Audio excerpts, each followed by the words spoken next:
Bom dia, queridos alunos do sétimo ano, aqui é o professor Silvio e estamos em mais uma videoaula de língua portuguesa. Hoje, sexta-feira, com um assunto variado, representando a questão de o que vem a ser um texto, um contexto, intertextos e a interpretação textual. Veja que é difícil compreender os diversos tipos textuais que existem, os variados tipos de texto e seus gêneros, para que possamos compreender em algumas ocasiões. Então, nós iremos conhecer hoje as características dos textos e, assim, nós iremos dar continuidade às nossas aulas de língua portuguesa.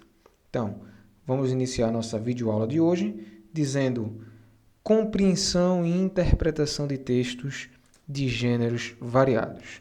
Então, vamos iniciar hoje a parte 1 e na próxima aula nós iremos ver a parte 2, em que abrange os erros de interpretação, a coesão textual e vem aí como interpretar e compreender qual a diferença entre um e o outro.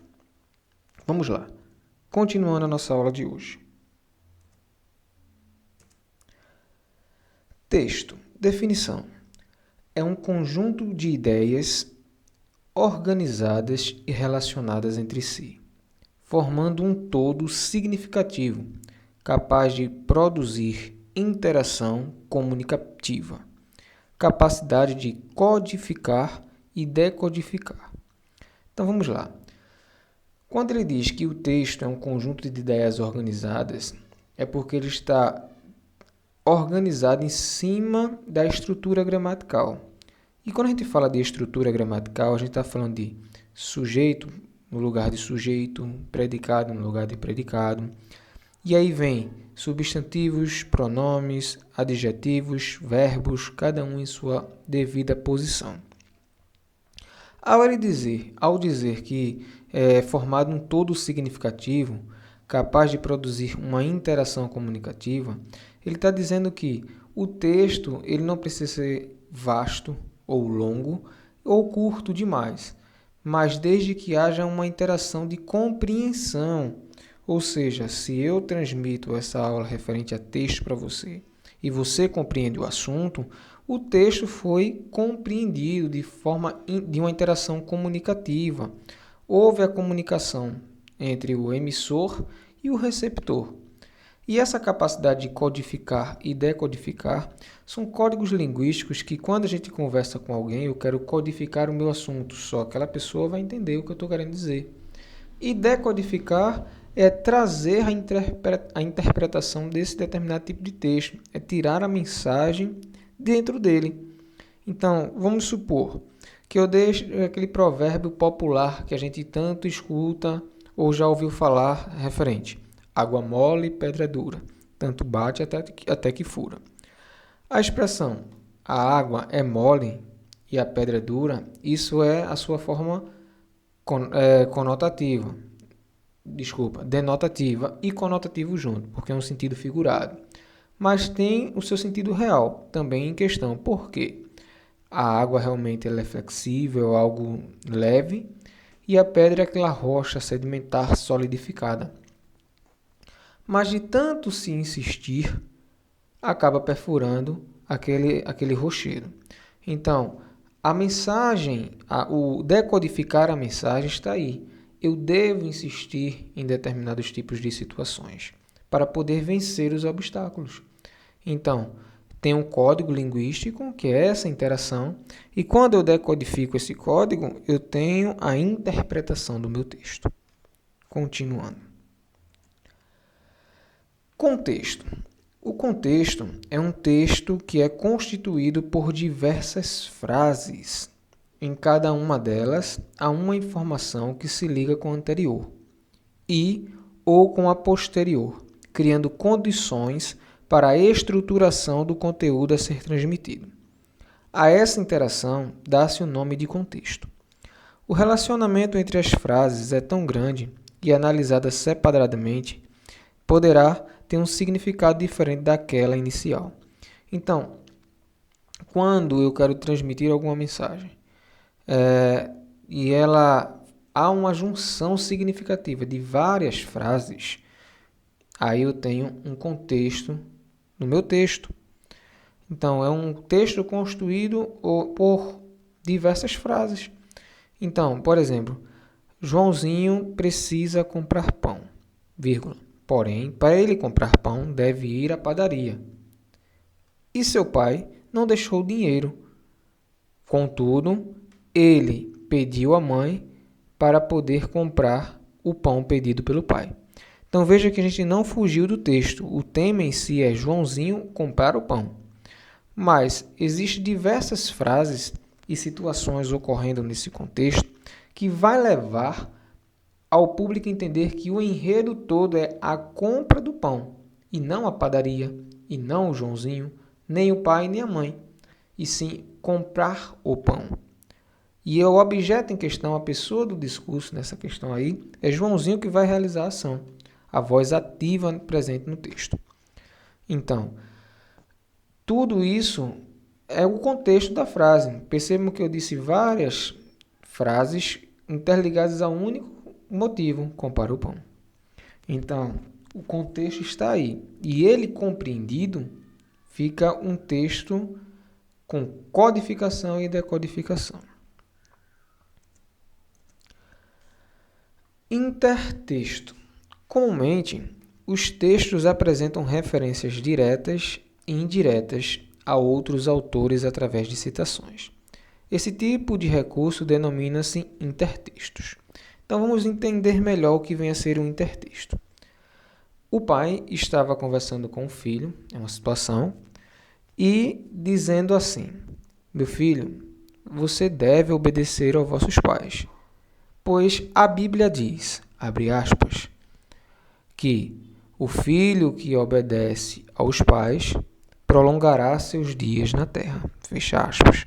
Então, essa citação, entre aspas, é um intertexto porque ele foi extraído de um outro livro ou uma citação de um outro autor e ele menciona em seu diálogo, em seu texto. Então, vamos supor que eu digo assim, queridos alunos do 7º ano, hoje iremos aprender sobre gramática referente a pronomes. E pronome é a palavra que substitui o substantivo, para não haver repetição no texto. Minha colocação. Porém, na gramática normativa FTD, diz que o uso do pronome pessoal reto é utilizado para substituir ou completar o substantivo. Fecha aspas. Então, agora a citação foi dentro do livro da gramática FTD. Aí é uma outra referência. Então, o intertexto é uma referência ou uma citação de um autor ou de livros ou de outros autores de forma direta ou indireta, normalmente seguido por. As citações sempre estão em parêntese ou estão em aspas. Então, ela vai estar dentro de parênteses ou dentro de aspas. E aí chegamos ao nosso ponto crucial. Percebam que no texto, o contexto, o intertexto, tudo gira em torno de uma interpretação, olha a setinha, interpretação de texto, que é o nosso tema final. A interpretação de texto é o objetivo da interpretação de um texto, é a identificação de sua ideia principal, a mensagem que está oculta de um texto. A partir daí, localizam-se as ideias secundárias ou fundamentações, as argumentações ou explicações, que levam ao esclarecimento das questões apresentadas na prova. Então, eu digo lá, tem uma tirinha e está lá dizendo, um menino está olhando para o rio e a placa diz, não alimente os peixes. E o menino olhando para o rio com um saquinho de pipoca começa a jogar pipoca no rio. Então o que acontece? Está dizendo aí o que? Não alimente os peixes. E o menino está desobedecendo. Então qual é a mensagem principal do texto, da tirinha? Que não está tendo uma o respeito pela ordem de não alimentar os peixes. Há um desrespeito, uma falta de educação. Então, a mensagem é a não obediência aos meios de comunicação, aos órgãos competentes. Então, isso é a interpretação da mensagem transmitida em um texto. Então, é o que acontece nas nossas provas de língua portuguesa. A tirinha lá e a interpretação do texto está dentro, a resposta está dentro daquele texto, daquela tirinha, daquele charge, da charge, melhor dizer, porque é um substantivo feminino, então é artigo feminino antecipando. Então é isso aí, gente. A aula de hoje é um breve conhecimento específico entre textos, contextos, intertextos e interpretação textual. Mas antes de finalizarmos, temos aqui umas dicas para identificar ou interpretar melhor uma interpretação de texto. Normalmente, numa prova, o candidato deve identificar os elementos fundamentais de uma argumentação ou de um processo de uma época. Segundo, comparar as relações de semelhanças ou diferença entre as situações do texto. Terceiro, comentar, relacionar o conteúdo apresentado com uma realidade. Quarto, resumir as ideias centrais ou secundárias. E quinto, parafrasear, reescrever o texto com outras palavras. Então é a dica que eu deixo para vocês para interpretar melhor e conhecer o significado central dos textos das tirinhas e ter uma melhor compreensão. Bom, exercícios extras. Temos a tirinha aí, certo, de Mafalda. O pai pegando um livro, procurando um livro, encontrou o dicionário e a filha observando, brincando no chão. Ele olha o que ele precisa e a filha continua observando e diz: desse jeito você nunca vai terminar de ler o livro tão grosso.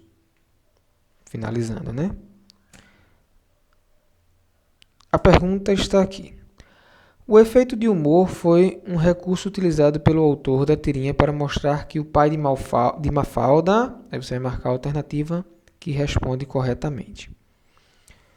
A, B, C ou D ou E.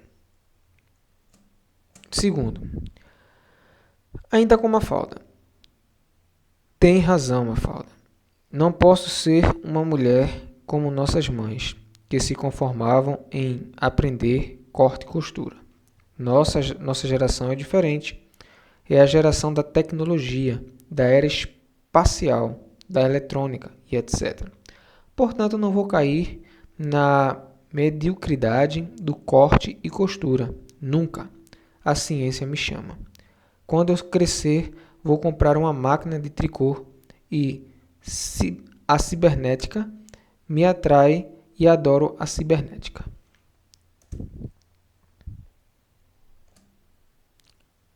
Segundo, assinale a alternativa que melhor expressa o efeito humor contido na tirinha. Então você vai ver qual é a alternativa, só temos uma. A, B, C ou D. Bom, alunos, espero que vocês tenham gostado da videoaula extra de hoje. Paramos no capítulo 8, em todas as turmas, e só resta o capítulo 9 para terminar o módulo 3.